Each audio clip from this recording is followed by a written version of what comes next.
Alright guys, how's it going? I'm back. Okay, so I'm trying to do something a little bit different today. Figured I would do the video in English since I'm trying to practice some English as well. I try to practice every day at work, but it's never enough, I guess. So, and the same reason is because this video, it's completely different when it comes to recommendations and all that. Here's a little background on the story. Basically, I was talking to the vice president of the company I work for. Shout out to Dan. So basically, he told me that his nephew had a record store. He knew that I listened to records for quite a while already, and that I just like this. He told me to just shoot up a list and just give it a try to see if his nephew had the records I just wanted by any chance. So I had a list of 18 records, 18 classic records that I thought or I felt that I needed to have on my collection, but I didn't because for either or reasons, I just went to a record store and they were always on the shelves, so I was trying to look for the more limited stuff where they're just classic, like absolutely classic rock, and I just wouldn't buy it because they will always be there, so it wouldn't be as hard to get as other vinyl. So basically what I'm going to do is I gave him a list of 18 LPs, and out of those 18 he gathered 11, and I have them right here in 3 different packages. So what we're gonna do in this one is just unbox them. My little knife. It's a knife I had as a kid, actually. This was a toy, but when I was older, I just ended up getting it with some. I mean, you could get it to be sharp, so a little worrying since it was a toy when I was a kid. But I mean, it wasn't sharp back then, so I guess that was good. Okay, let's open the first one. So we have, oof. Okay, this is a nice surprise. This is exactly what I was hoping for. So first one is probably my favorite Black Sabbath album, personally. Probably because I play a lot of stoner doom metal, and probably this is like the best example of stoner doom metal. Alright, without further ado, this one is Black Sabbath's Master of Reality. And it looks old as fuck, so I'm guessing it's one from the year. Okay. You'll be able to see those in the B-rolls. I'm just gonna run through them. But yeah, this is a really nice one. This is a really nice one since it's probably my favorite one from Black Sabbath. And that being said, we're up with more Black Sabbath actually. But let's give some love to Mr. Ronnie James Dio and his Black Sabbath's Heaven and Hell. I love this album. I think the lyricism and the music itself in this album, like it's just heavy metal at its finest, and you can hear freaking riffs from Tony Iommi being as original as they get, and it shows how versatile this person is when it comes to riff making, because he started playing like slow doom and just moved up to more pumped stuff with Ronnie James Dio, which is a completely different style, and it actually shaped up a completely different genre. So you could say Black Sabbath is sort of a pioneer in both genres. Maybe not so much in heavy metal, because heavy metal was a lot more experimented during those days, but they're definitely really influential when it comes to heavy metal, doom metal, and stoner doom metal. So both Ozzy Osbourne and Johnny Rames Dio have some responsibility in that shit. And we're down to actually the first album by Black Sabbath, and one of my favorites as well, since this one is really dark and really doomy. I dig this one a lot, and this one looks really old as well, so I'm guessing it is either from the year it was created or maybe a bit after. So this is Black Sabbath by Black Sabbath, and you can see it used to be $10 wherever it was sold before. I'll try to get that off. I need to be careful. But yeah, Black Sabbath and more Black Sabbath we're done with the first box. This is a great one. Arguably, for some people, their best album. And oof, it has probably one of like my favorite songs in here: Cornucopia, Snowblind, Supernaut, Changes, which is like the ballad, like the little ballad. Well, if you don't know what I'm talking about, this one's Volume 4 by Black Sabbath, and I love the look of these albums because they look old as fuck. I need to do some research to see if they're like the actual original ones. And this one has a little nice booklet included on them. It's pretty fucking nice. I mean, I need to see if they sound good.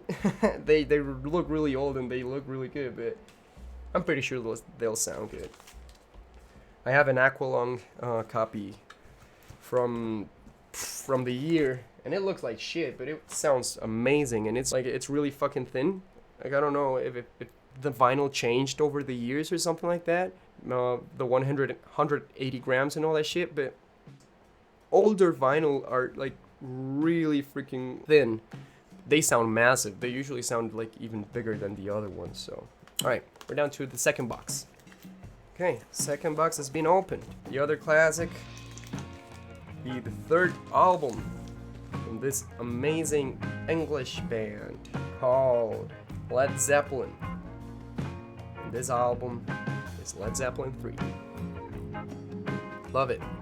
You guys are gonna see it on the inserts and all the B-rolls and all that shit, but it looks really good, and it looks really old as well, so I'm loving this. I love that they're not represses and they actually look like the real shit. But yeah, fucking Led Zeppelin.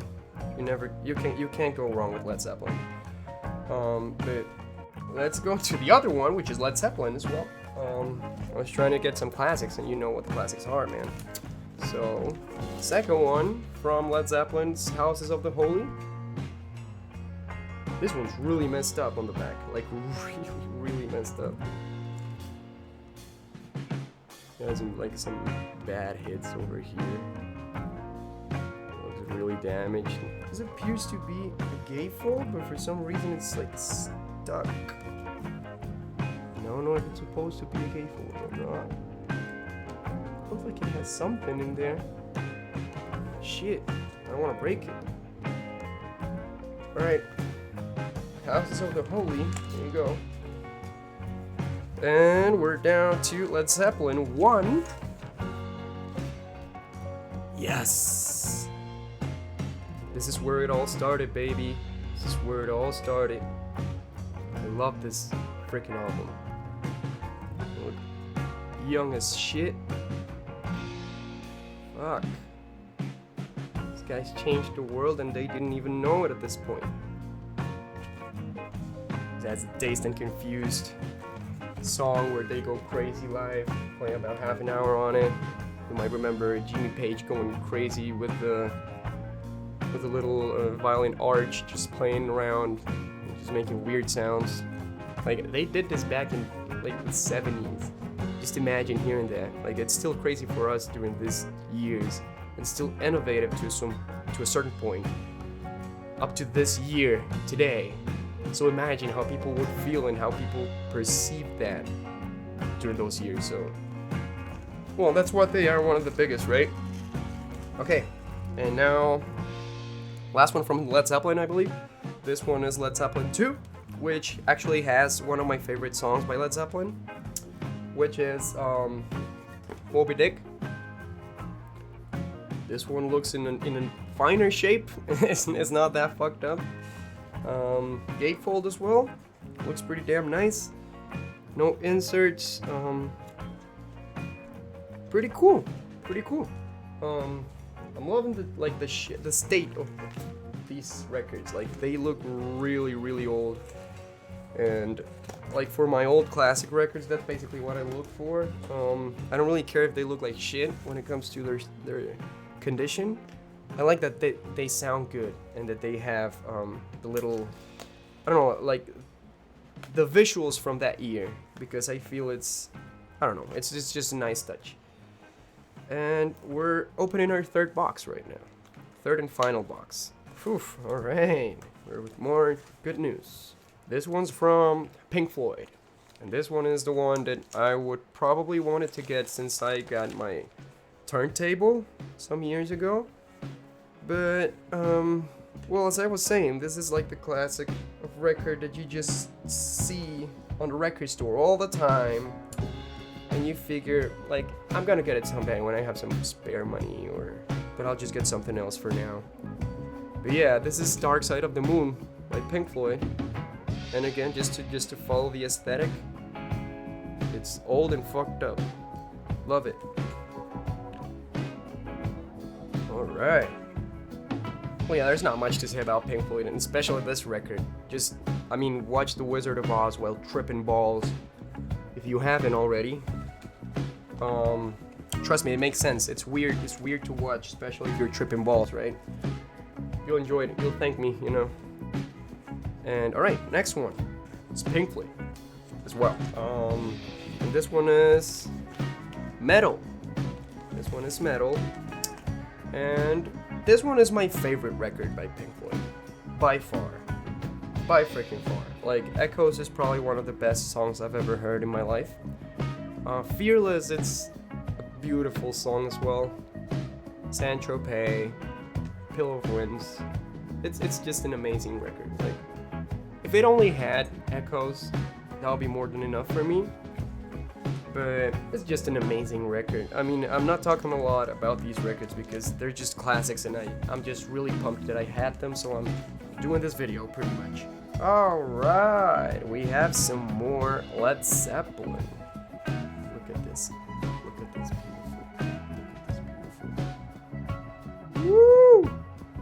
That's some beautiful shit right there. Alright. I hate when they do this. Like, being completely honest, I hate when they do this shit. Fuck. Why do they have to fucking put a sticker on the actual vinyl? I don't want the sticker on the vinyl, man. This is another classic too, like Black Dog, Rock and Roll. All famous shit you might know from them, it's right here. Love it as well. But yeah, I mean, that was basically it. It was just a little test to see what I had, because it was a little bit of a surprise, and to see if I could get those records and see what's missing and all that. Being honest, I'm a little bummed out that I didn't get the Images and Words by Dream Theater and Empire by Queensryche. I've been looking for those for quite a while already, so I'm still looking for them. If you happen to see them around or something like that, just hit me up and let me know, because I want to get them so bad. And okay, so just let me know if you guys like this video in English. I know it's kind of weird, but I figured I just wanted to give it a try, see how I felt, to see how it looks, to see how it sounds, and to see if it helped on the views or if people liked it that way, basically. So just let me know if you liked the video, if you want me to keep doing them in English, or if you want me to just switch around English, Spanish, or some shit like that. I'll be happy to do that as well. And also shout out to Dan, and shout out to Dan's nephew that was the one in charge of sending me these vinyls. I really enjoyed having all of these, and I can't wait to give them a spin. I hope you enjoyed the video. Well, as usual, I have some podcasts around. My Black Basement podcast, Into the Basement, and I have the Que Habla podcast with my friend Alan. So I'm gonna link them all below. Everything in Spanish. And just, yeah, thank you so much for watching, and I hope you guys enjoyed this video. I'll see you guys later on the next one. I have a really nice episode on the next one, so stick around and take care, guys.